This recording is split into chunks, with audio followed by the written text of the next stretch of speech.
GTV, for unity and development.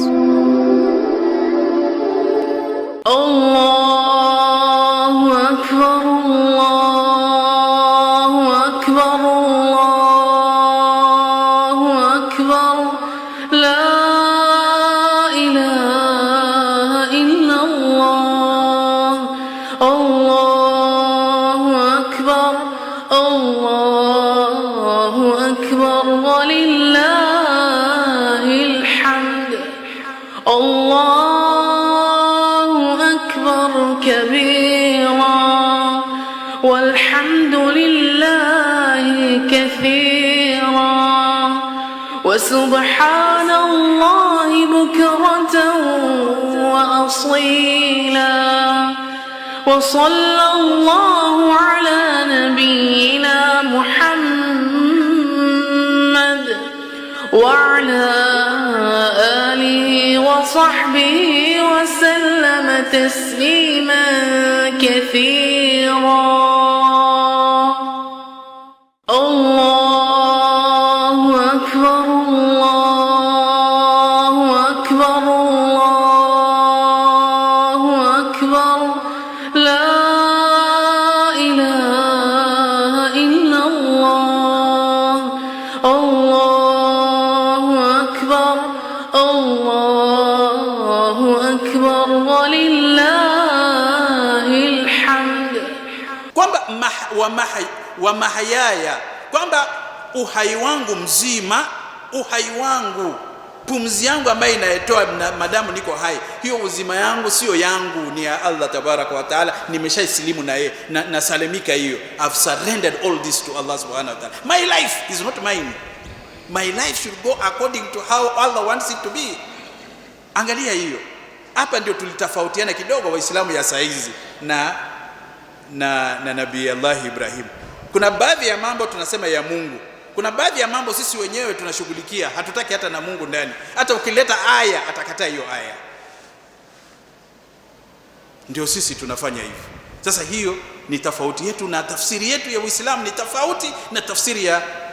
Alafu anasema na wa mamati, hata na kifo yangu iko kwa mkononi wa Allah, nimeshaiacha kwa mkono ya Allah subhanahu wa ta'ala. Hasbi Allah wa ni'mal wakil. Hasbi Allah, Mwenyezi Mungu anatosheka kwa kila jambo, na yeye ndio wakili ambaye yeye anaamini kwamba mambo yake yote Mwenyezi Mungu atammalizia. Sasa kwa ajili ya ukosefu au ya dosari ambaye tunaye kwa tafsiri ya Islamu yetu, Mtume Muhammad sallallahu alaihi wasallam alikuja kuimarisha Uislamu ya Nabii Ibrahim alayhi salam, tabia ya Nabii Ibrahim alayhi salam, na alisema hivi kwa hadithi ifuatavyo. Anasema kwamba Mtume Muhammad sallallahu alaihi wasallam anasema, almuslim, yule ambaye anaitwa Muislamu wa kweli, man salima almuslimuna min lisanihi wa yadihi, kwamba Muislamu yule ambaye kweli ni Muislamu ambaye mwenzake akimuona kwamba huyo ni Muislamu jirani yangu, Muislamu mwenzake akiona kwamba huyo ni Muislamu ambaye tunafanya kazi pamoja, kwa labda kwa nini kwenye viwanda au kwenye serikali, lakini ni Muislamu, akiona tu ni Muislamu anasalimika, anajua kama hivi ulimi yake hawezi kunidhuru wala mkono yake hawezi kunidhuru. Huyo ndio Muislamu kweli. Kama watu wanakuona wewe umekuwa jirani, anasema jina yako nani? Anasema jina yangu Muhammad. Hata ule asiyokuwa Muislamu anasema alhamdulillah, nashukuru sana kwamba jirani yangu ni Muislamu, kwa kuwa mimi sasa sitaibiwa kwa ajili huyo hawezi kuiba, sitadhulumiwa kwa sababu huyo ni Muislamu, hafanye dhulma. Wasichana wangu watakuwa salimika kwa sababu najua wa vijana yake ni Waislamu, hawezi kufanya ubaya kwa mtoto yangu. Watu wanasalimika kuona tena huyo ni Muislamu. Lakini angalia Uislamu wetu wa leo, kama wewe ni Muislamu kwa jirani ya mtu, kila mtu anakuwa uangalifu, anasema hello, there is a problem. What is the problem? A Muslim has bought a land near you, he's your neighbor. Muislamu shakuwa jirani yako, you have a problem. Unaona? Saa hizi sisi Waislamu ya saa hizi watu wanaogopa kuwa jirani yetu.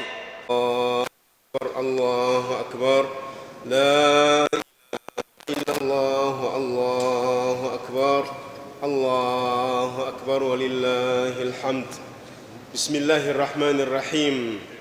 Your Eminence, the Mufti of Uganda, Honorable Prime Minister, Honorable Chairman, Uganda Muslim Supreme Council, distinguished guests, all protocol observed, ladies and gentlemen, Assalamu alaikum wa rahmatullahi wa barakatuh. On this historic day, I want to congratulate the entire Muslim community of Uganda and the entire world at large. Today is such a significant day for all believers and marks the climax of Hajj, the fifth pillar of Islam. First, I want to commend you for gracing today's Eid prayers in such big numbers. You are celebrating Eid Al Adhuha, a day of sacrifice. Our sheikhs have informed you about the history of this significant day, the story of Ibrahim alayhi salam and his son Ismail. Those of us whom Allah has elevated with the means, please ensure that you sacrifice animal, goat, sheep, cow or camel for the sake of Allah. Sacrifice today, tomorrow, up to Saturday. Current affairs of Uganda Muslim Supreme Council. Uganda Muslim Supreme Council Constitution was amended and the new structures were established. The new structures provide for the position of the Mufti, National Chairman, Secretary General, and the two deputies in charge of finance and planning and in charge of administration. Members of the General Assembly from 78 Muslim districts, 10 regional assistants to the Mufti, 10 women and youth representatives from Muslim regions, the College of Sheikhs, Executive Committee, and Management Committee. Brothers and sisters, allow me to inform you that Uganda Muslim Supreme Council recently made some great strides. As you may have watched on TVs or in the newspapers, the Mufti of Uganda, His Eminence, Dr. Sheikh Sha'ban Ramadan Mowajeh, signed a historic memorandum of understanding with the Royal Kingdom of Saudi Arabia on 31st May 2023 in Jeddah. Takbir. The MOU was a great step towards serious cooperation between Uganda Muslim Supreme Council and Saudi Arabian government. Projects, human resource training, benchmarking, and some of the benefits of the cooperation. Lastly, but not least, on my behalf and on behalf of Uganda Muslim Supreme Council, I thank all individuals and organizations who have managed to sacrifice animals on this noble day. May Allah reward you abundantly. I wish you happy Eid Al Adhuha celebration. Allahu Akbar, Allahu Akbar, Allahu Akbar.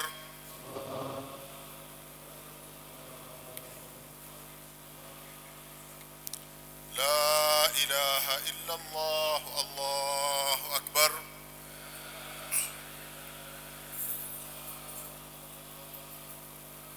Allahu Akbar wa lillahi alhamd.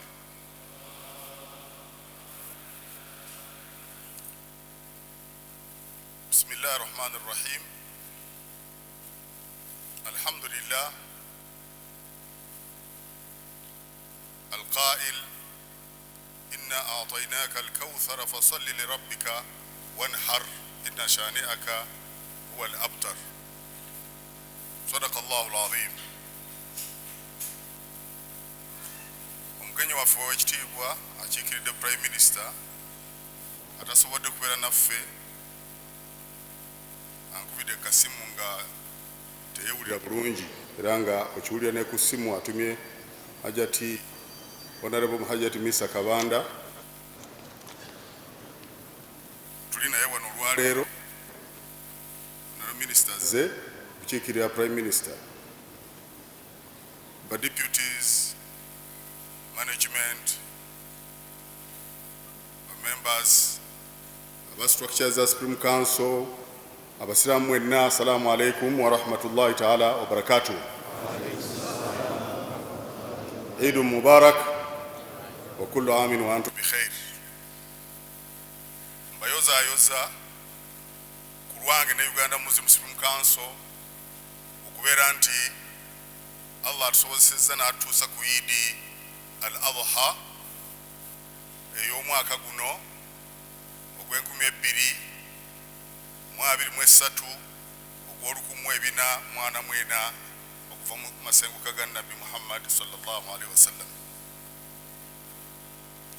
Mwebale kusiiba olunaku lwa Arafa abasiibye era abakyagenda mu maaso n'okusiiba olwaleero. Allah naffe atusonyiwa amazambi nga bw'asonyiye bannaffe abali e Makka abakoze hijja zaabwe ne zibeera hajjan mabruran. Allah kirize fenna ummatu Muhammad atusonyiwe olw'okubeera atuusiza mu nnaku zino. Fenna tuddemu nti amin. Idi eno yakusala bisolo, Eid Al Adhuha, n'olwekyo tulina kubeera nga asobodde okusala ebisolo asala. Tuleme kulinda ebisolo ebigabibwa abantu gye okubeera nga tunoonya bunoonya naddala abasobola okusala. Kizibu nnyo okulaba nga omuntu akunenya lwaki tewampadde ku nnyama, lwaki temwampadde ku nnyama, naye ng'avuga n'emmotoka esobola okugula ente eziwerera ddala ente 100. Nabwe ekityo abagenda e Makka, abasobola okugenda e Makka muleme kusabiriza hijja. Bw'obanga osobola okufuna ssente zikutwala e Makka, lwaki oyagala bakusondere? Ejja nayiyo. Twenyamira nnyo era tuvumirira ekikolwa eky'abantu abatabanguzi b'emirembe, naddala ekyabaddeyo e Kasese, abaana abatalina musango lwe basaliddwa ng'embuzi naye nga basalibwa abantu mbo banoonya kufuga eggwanga oba banoonya buyinza oba banoonya kubeera nga balaga nti b'amaanyi nnyo. Allah yennyini kutonda era atugamba wala taqtulu nafsa allati harrama Allahu illa bilhaq. Temugezanga okukutta mwoyo Allah gwe yaziiza okujjako nga waliwo amazima agatuusa okubeera nti omwoyo guvaawo. Tuvumirira nnyo ekitta abantu, tuvumirira nnyo ebijambiya, tuvumirira nnyo entalo kaakati eziri mu mawanga g'Abawarabu n'ensi yonna ezirabika nti ziyiwa omusaayi. Tubasaba babeerenga babeera bantu ba mirembe. Tubasaba muwagire programu za Uganda Muslim Supreme Council nga bwe bategeezezza, kubanga Supreme Council yammwe mwenna. Tusaba okubeera nga gavumenti sebo omugenyi akiikiridde gavumenti enkola ya PDM, Poverty Development Smart Parish Development Model, tetuyamba nga abasiraamu kubanga mulimu riba. Tulina enkola eyaffe gye twateeseewo gye twagala tuule ne gavumenti tuteesaganye nga yo nnungiko. Wakiri babeere nga batukkiriza ffe bennyini tubeere nga tugitambuza wadde gavumenti nga supervising naye nga eri mu halal compliant.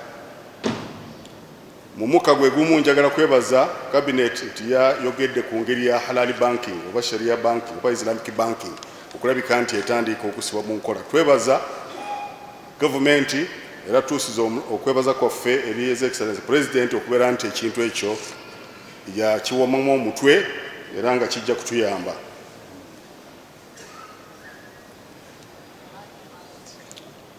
Empisa ennungi zibeere nga zeeyongera, abasiraamu tubeere nga tweyisa bulungi. Twebaza gavumenti His Excellency President olw'etteeka eryo erigaano ebisiyaga nti ffenna lyatukwatirirako ng'abasiraamu ne bannaddiini. N'olwekyo ffe tusaba okubeera nga gavumenti enywera ebizibu byonna tubitegeera, naye tulina kubeera bagumu Allah okutuusa lwanaagira ki lwanaatutaasa insha Allahu taala. Njogera n'omugenyi omukulu naye waliwo amubuzaabuza n'emboozi. Allah ajja kututaasa n'olwekyo pulezidenti abeere munywevu ku tteeka eryo ery'ebisiyaga era amawanga ga Buwarabu gye nabaddeko eyo nga basiima busiimi pulezidenti ng'omuzira okubeera nga ye mu Afirika yonna yavuddeyo n'agamba nti ffe tulina kubeera abantu tetuyinza kubeera bisolo oba okubeera ababi okusingako ebisolo. Abasiraamu mwewale nnyo social media. Abantu social media efuuse ekole amazambi okusinga ebirungi byamu. Omuntu avumirako, omuntu bamupangisa n'ayogera byayagala n'akola byayagala kubanga teri muntu amutuukako ne Allah abalaba tubyewale. Maliriza nga tusabira mukulembeze waffe w'eggwanga yeyongera okubeera n'obulamu obulungi era tumwebaza ebyo byagenze ng'akolera eggwanga lino era tusaba Allah ayongere omukulembera nabwetyo otusabira Right Honorable Prime Minister naye asuuke ne bannayuganda bonna abali mu mbeera embi Allah abasaasire. The Mufti of Uganda Muslim Supreme Council, other distinguished guests, ladies and gentlemen, I'm Hajat Misa Kavanda, the Minister for Kampala Metropolitan Affairs, but today representing the Prime Minister of Uganda, and I bring you greetings from His Excellency the President. I bring you greetings from the Right Honourable Prime Minister, who has failed to come here because she's sick. I've also talked to her because I came here before her. I thought she would come and find me here and welcome her. But unfortunately, she is so sick, she has flu, so she could not come to the public. As you know, COVID and other related conditions. But she has sent you greetings, and I wish you a happy Eid Mubarak. As a Minister for Kampala, I'm also privileged to be here with you, and as a fellow Muslim, as a sister, and as a brother, I'm privileged to be here as a Minister for Kampala. But I wish you the best, and the message for the Prime Minister is not written, but she has sent you greetings. She has said that we should keep peace, love to each other, prosperity, and advocate for peace.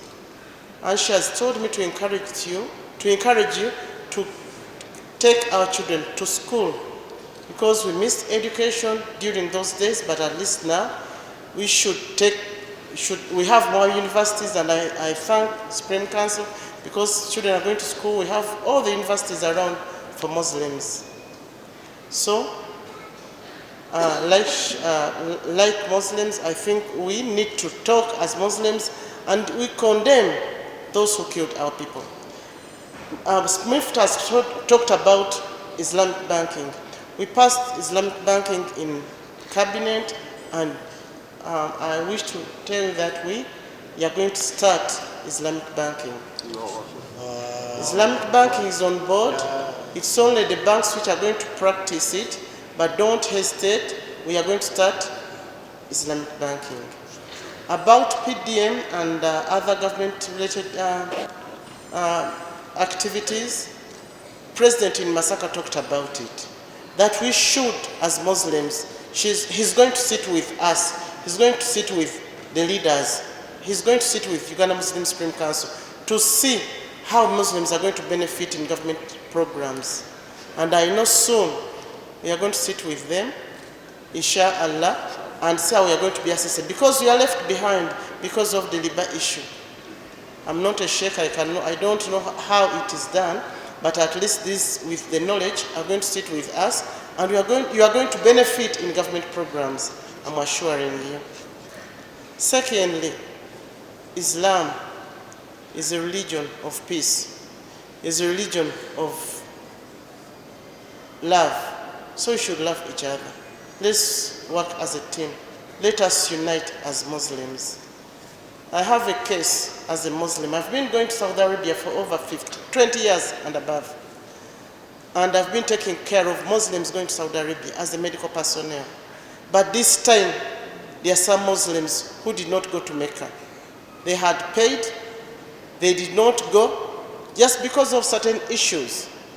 And before coming here, I had discussed with the Mufti of Uganda, that how can someone pay money, then reaches the airport, and you tell him he has no or she has no visa. Imagine, what if you are not going to live for long? What if you are going to die this year? But you paid too much money, and we have some MPs who also paid, and they complained to us. They complained to in cabinet that they had paid money, so we should look into those issues. How can you pay such an amount of money? Others who went late were asked to pay some more money, $600 and $500 for an extra pay for the tickets, because there were no planes. So that means, as Muslims, as leaders of Islam, we should look into that issue seriously. See, those people who got money from our colleagues and they did not perform hijab. It's so great, it's so strange, paying money. Because those who have not gone to Saudi Arabia, you don't know what happens when they tell you are going to Saudi Arabia, and then they leave you at the airport. Some were left at the airport, some collapsed, some are still in the hospital just because of that issue. So as leaders, Muslim leaders, we should look into that issue. It's a serious one, and it involves everybody, because it's not for only one person. Second, we've talked about riba. Riba, as Muslims, are not supposed to borrow money with riba, with interest. So we are going to work on that. I've not also borrowed money from Parliament, because for us we have all those chances, but because of riba, we cannot borrow. So Mufti, I'm assuring you, we are going to work on that. Second, about the homosexuality, I also thank the President that at least he stood firm. He stood firm and fought homosexuality. In Islam, it's not so common in Islam, by the way. It's only in those other countries. But at least he followed us and he succeeded in signing it. And we thank him for that. Secondly, I thank Mufti because he has prayed for his life. Of recent, he has been very sick. But at least has prayed for his life, and I urge you, please pray for the President, because President loves you. President loves Islam, and I know he loves us. So let's remain united. Let's work as Muslims, and let's love each other. Because I can come here and say I'm a Muslim and say, that one, no. But yet we are all sisters and brothers. Please kindly, let's share the love. Let's practice Islam as it's supposed to be. Allahu Akbar, Allahu Akbar, Allahu Akbar. La ilaha illallah. Allahu Akbar, Allahu Akbar, walillahil hamd. Allahu Akbar, Allahu Akbar, Allahu Akbar. La ilaha illallah.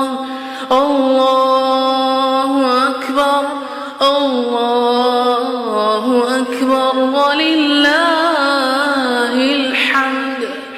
Allahu Akbar kabira, walhamdulillahi kathira, wa subhanallahi bukratan wa asila, wa sallallahu ala nabiyyina Muhammad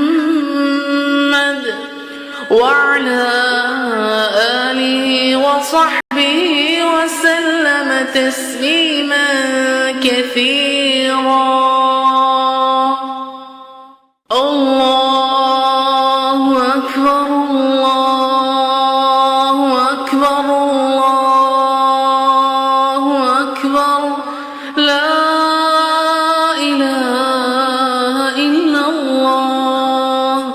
Allahu Akbar, Allahu Akbar, walillahil hamd. Allahu Akbar kabira, كثيرا وسبحان الله بكرة وأصيلا وصلى الله على نبينا محمد وعلى آله وصحبه وسلم تسليما كثيرا. الله أكبر الله أكبر الله أكبر لا إله إلا الله. الله أكبر الله أكبر ولله الحمد. الله أكبر الله أكبر الله أكبر لا إله إلا الله. الله أكبر الله أكبر ولله الحمد. الله أكبر الله أكبر الله أكبر الله أكبر لا إله إلا الله. الله أكبر الله أكبر ولله الحمد. الله أكبر كبيرا والحمد لله كثيرا وسبحان الله بكرة وأصيلا وصلى الله على نبينا محمد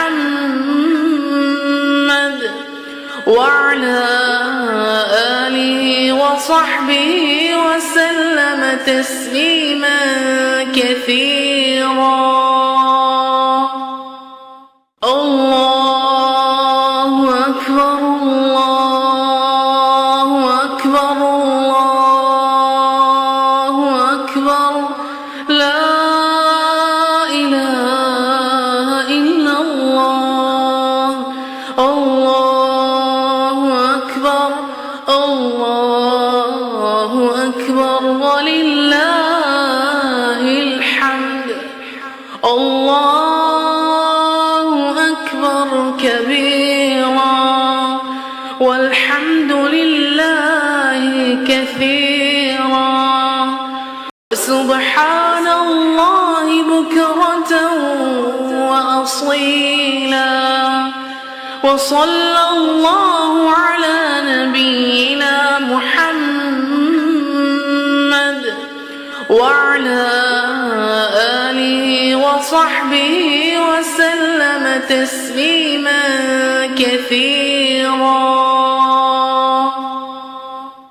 الله أكبر الله أكبر الله أكبر لا إله إلا الله.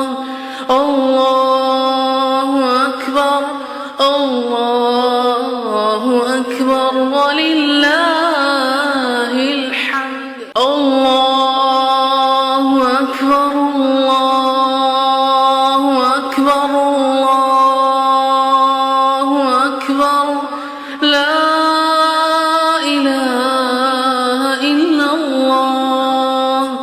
الله أكبر الله أكبر ولله الحمد. الله أكبر كبيرا والحمد لله كثيرا وسبحان الله بكرة وأصيلا وصلى الله على نبينا محمد وعلى آله وصحبه وسلم تسليما كثيرا. الله أكبر. mbakubiriza okusala ennyo kubanga Allah tabaraka wa taala bwe yali akyogerako yaga nti fasalli li rabbika wanhar, mujje musaale nga bwe muzza okusaala musaale Idi, bwe mumaliriza okusaala muddeyo ate musale. Kitegeeza nti guno ogw'okusaala guwedde, kaakati oguddako gwe ogw'okusala ebisolo. Tuve wano insha Allah benna tugende tusale. Emigaso gyonna egy'ensi nga tusaze jidda gye tuli, ate nga waliwo n'emigaso emirala eminene ku lunaku lw'enkomerero egy'akhira era gye tujja okufuna. lan yanaala Allaha luhumuha wala dimauha walakin yanaaluhu ttaqwa minkum. Allah tayagala musaayi gwa nnyama gwa nsolo ze tugenda okusala wadde ennyama yaazo, naye kyayagala nti bwe tuba tusaze tuba tumutidde bw'alagira tusobola okutya ne tukola omulimu ogwo.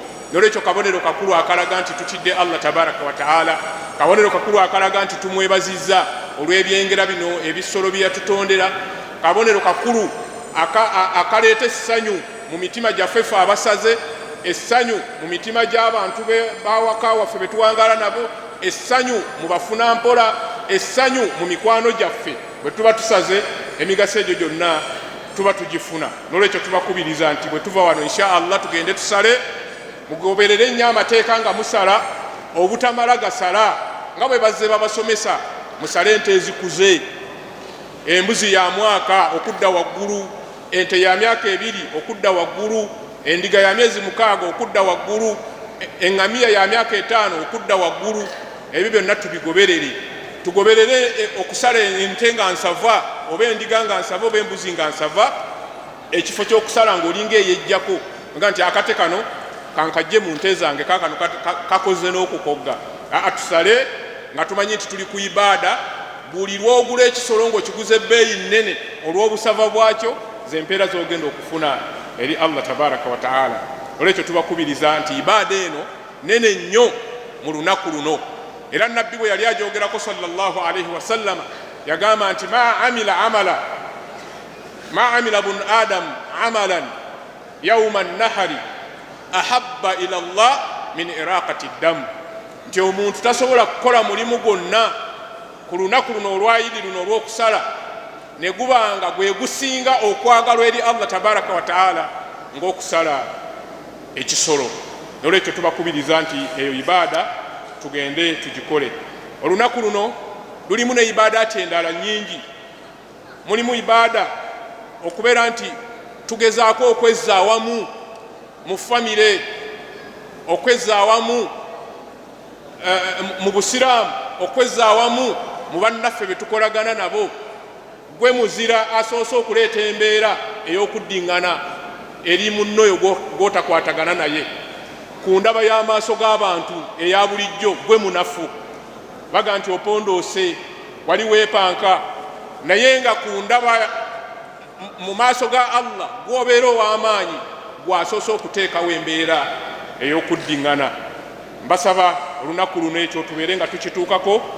Lunaku lukulu nnyo lwakubeera nga tusheekinga buli omu ku munne, kwegamba okubuuzaganya okw'enjawulo.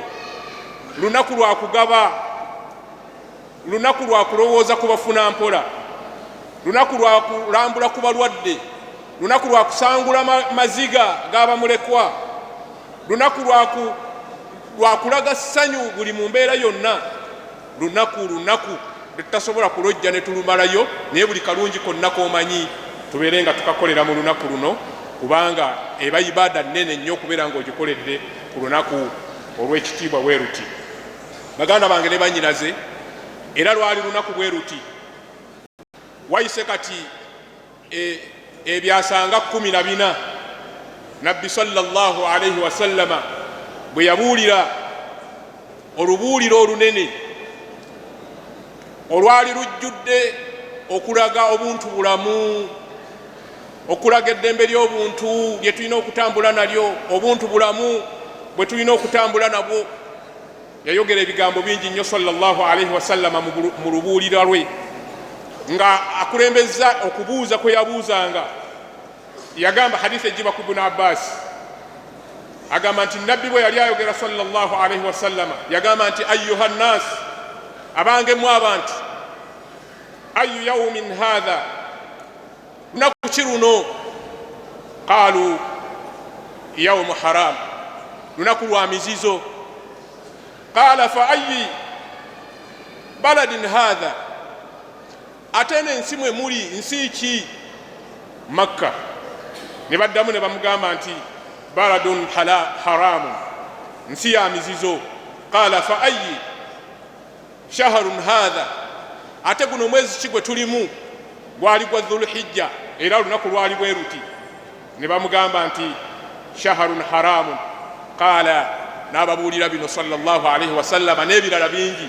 yabaga nti fa inna dima'akum wa amwalakum wa a'radakum alaykum haramun ka hurmati yawmikum hadha nabaganga bwe mutegedde nti olunaku luno lwa mizizo n'ensi eno ya mizizo na buli kyonna ekirulimu kyanjawulo n'olwekyo bategeeza nti omusaayi gwammwe abantu okuyiwa omusaayi gwa bannaabwe buli omu okuva n'olwaleero kiri haramu kizira ku mmwe tekikkirizibwa kukikola awe njagala okutwalira omukisa guno okwongera okubakubiriza bannange nti tuzze obuntu bulamu mu mitima gyaffe naddala ku nsonga ey'emisaayi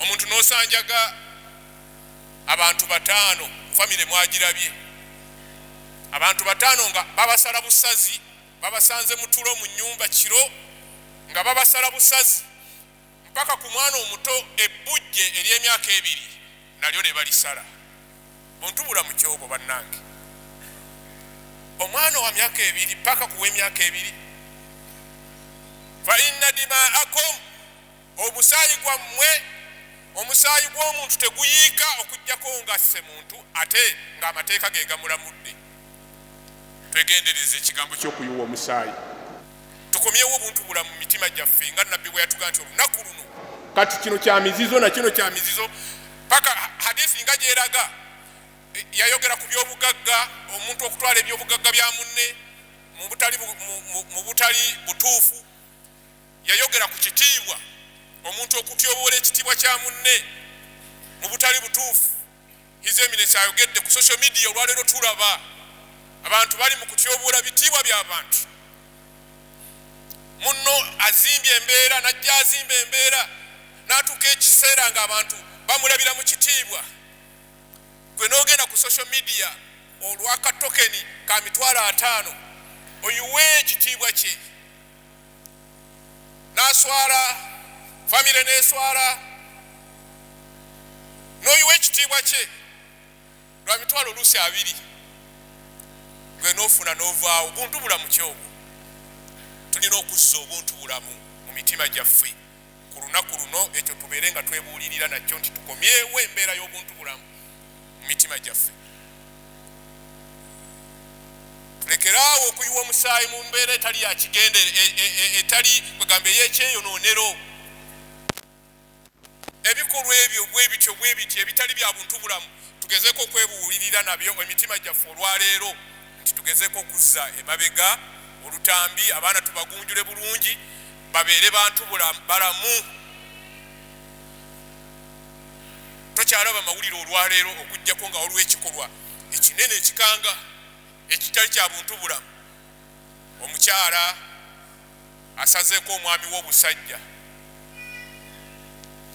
n'anuyirira n'awagala akaso n'ateeka nniya n'amusooberera n'alaba nti kati wano ajja kuwulira n'alinda yeebakemu n'akwata lumutsu n'akutula obwereere omusajja alumbye mukyala we gye yanobera n'amufumita ebiso omukyala n'alaba nga ddala takyasobola kubeera naawe waliwo embeera ne yeetegula n'agenda n'omulumba ne gye yanobera era nayo n'omuttirayo buntu bulamu kyobwo fa inna dima'akum wa amwalakum wa a'radakum alaykum haram ka hurmati yawmikum hadha nabbi yabigaana sallallahu alaihi wasallama era kutuba eno yagikola ku lunaku luno lwennyini bwe ruti. Nolwekyo baganda bange ne bannyinaze mbalamira okweyisa obulungi, mbalamira okuzza obuntu bulamu, mbalamira okukola ibaada eziri mu lunaku luno okutuusa bwe lunaggwako.